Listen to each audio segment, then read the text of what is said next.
30,000 വോട്ടിന്റെ ഭൂരിപക്ഷത്തിൽ വിജയിപ്പിച്ച് തരണം.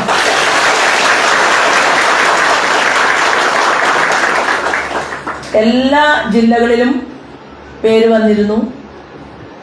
പക്ഷേ നിങ്ങൾക്ക് ശരിക്കും സന്തോഷിക്കാം. കാരണം ഞാനല്ല ആവശ്യപ്പെട്ടത്, അത് എല്ലാവരും അങ്ങനെ വിചാരിച്ചിരിക്കുകയാണ്.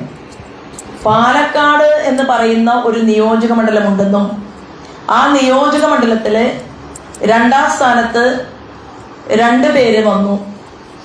അതിലൊരാള് ശോഭയാണ് എന്ന് കണ്ടുപിടിച്ചത് നമ്മുടെ പ്രിയപ്പെട്ട ഹോം മിനിസ്റ്റർ അമിത്ഷാജിയാണ്. അപ്പൊ അമിത്ഷാജി പറഞ്ഞു, പെട്ടിയും കിടക്കൊക്കെ പാക്ക് ചെയ്തോളൂ. സുരേന്ദ്രനെ എന്നെയും വിളിച്ചു മുറിയിലേക്ക്. ഞങ്ങൾ 2 പോയി. ആദ്യം സുരേന്ദ്രനെ അകത്തിരുത്തി. തിരിച്ചു വന്നപ്പോ ആളോട് ഞാൻ ചോദിച്ചു, എന്താ പറഞ്ഞത്? അപ്പൊ ആള് പറഞ്ഞു, തിരുവനന്തപുരത്തുനിന്ന് സ്ഥലം വിട്ടോളാൻ പറഞ്ഞു. എവിടേക്ക്? വെറും 89 വോട്ടിന് പരാജയപ്പെട്ട മഞ്ചേശ്വരത്തേക്ക്. അപ്പൊ ആള് പറഞ്ഞാൽ പിന്നെ അതിന് മറുവാക്കില്ല. കാരണം രാഷ്ട്രീയത്തിലെ ചാണക്യനാണ്. അതുപോലെ അടുത്ത ഊഴം എനിക്കായിരുന്നു. അപ്പൊ എന്നെ വിളിച്ചു.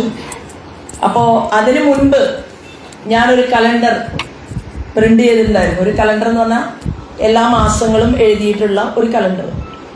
അപ്പൊ അത് അമിത്ഷാജിയെ കൊണ്ട് ഉദ്ഘാടനം ചെയ്യിക്കാം എന്ന് വിചാരിച്ച ഒരു കലണ്ടർ ഞാൻ കോർ കമ്മിറ്റി മീറ്റിംഗ് നടക്കുമ്പോൾ അടുത്തു കൊണ്ടുപോയി കാണിച്ചു.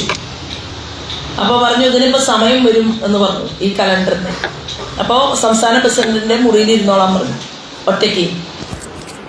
അത് കഴിഞ്ഞ് അപ്പൊ 2ാമത്തെ എന്നെ വിളിച്ചപ്പോൾ പറഞ്ഞു, ഈ കലണ്ടർ പാലക്കാട് ആവശ്യം വരും എന്ന് പറഞ്ഞു.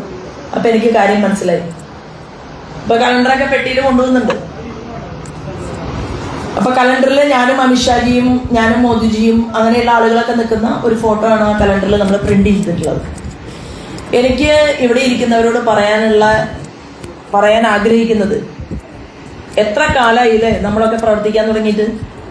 എന്നേക്കാൾ മുതിർന്ന ആളുകൾ ഈ ഹാളിൽ ഇരിക്കുന്നത്. 20 കൊല്ലം 30 കൊല്ലം 40 കൊല്ലം ഒക്കെ. ഞങ്ങൾക്ക് എത്ര വോട്ട് കിട്ടുന്നു എന്നുള്ളത് ഞങ്ങളുടെ പ്രശ്നമല്ല. പക്ഷെ ഞങ്ങളുടെ ഹൃദയം എന്ന് പറയുന്നത് BJP ആണ്, RSS ആണ്. ഞങ്ങൾ പണ്ട് ജനസംഘമായിരുന്നു, ഇപ്പോ ഞങ്ങൾ ഭാരതീയ ജനതാ പാർട്ടിയാണ് എന്ന് പറഞ്ഞ് നേതാവ് ആരായാലും പ്രശ്നമല്ല, അല്ലെ? കൊടി പിടിക്കുന്ന ആളുടെ മുഖം പ്രശ്നമില്ല.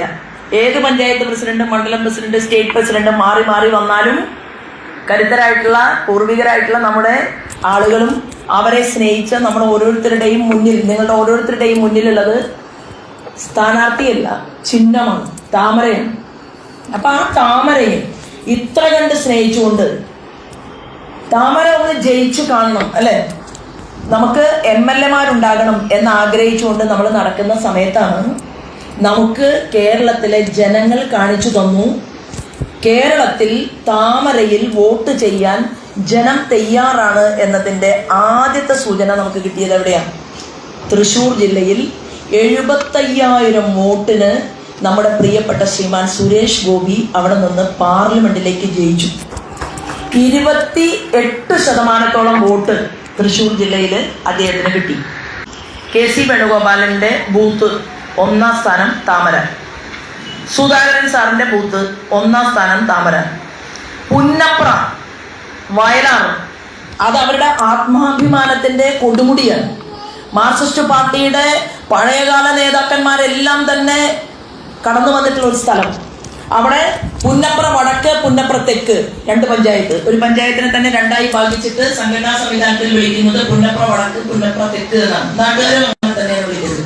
ആ പുന്നപ്ര വടക്കും തെക്കും പെട്ടി പൊളിച്ചപ്പോ 1ാം സ്ഥാനം ഭാരതീയ ജനതാ പാർട്ടി. വയലാർ വിപ്ലവ ഭൂമി, അവിടെയും 1ാം സ്ഥാനം BJP. അപ്പോ തെരഞ്ഞെടുപ്പിന് ശേഷം പത്രക്കാർ പറഞ്ഞു, ഭാരതീയ ജനതാ പാർട്ടിയിലേക്ക് മാർക്സിസ്റ്റ് പാർട്ടിയിൽ നിന്ന് ഒഴുക്കാനുണ്ടായത് എന്ന് പറയുണ്ടായി.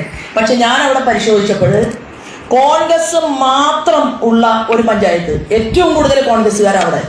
ആ പഞ്ചായത്തിലൂടെ സ്ഥാനാർത്ഥിയുടെ വാഹനം ഒരു തവണ മിന്നിപ്പോയിട്ടുള്ളൂ. കാരണം പാർലമെന്റിൽ മത്സരിക്കുക എന്നുള്ള ചെറിയ പണിയില്ല. 7 അസംബ്ലി മണ്ഡലങ്ങളാണ്. ആ 7 അസംബ്ലി മണ്ഡലങ്ങൾ ചേർന്നതാണ് ഒരു പാർലമെന്റ്.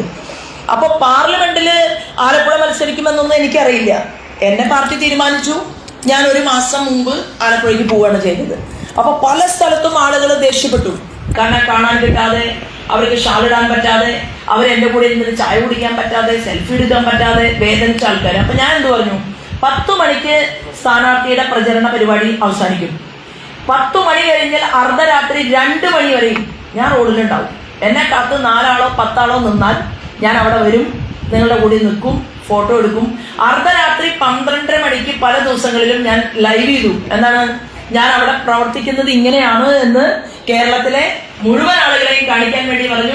ഇപ്പൊ സമയം 12:30. അല്ലെങ്കിൽ നമ്മുടെ പാർട്ടി പ്രവർത്തകന്മാർ അതിനിടയിൽ അറസ്റ്റ് ചെയ്ത് കൊണ്ടുപോയി, ഒരു കാരണമില്ലാതെ. അപ്പൊ പോലീസ് സ്റ്റേഷനിൽ ഇരുന്നു 1 മണിക്ക്. ഇതൊക്കെ ഞാൻ പറഞ്ഞു വരുന്നത്, അങ്ങനെ നമ്മൾ ചെല്ലുമ്പോ ഭാരതീയ ജനതാ പാർട്ടിക്ക് ബൂത്ത് കമ്മിറ്റി ഇല്ലാത്ത കോൺഗ്രസുകാർ കൂടുതലുള്ള കണ്ടല്ലൂർ പഞ്ചായത്ത് വെട്ടിപ്പൊളിച്ചപ്പോ 1ാം സ്ഥാനം BJP.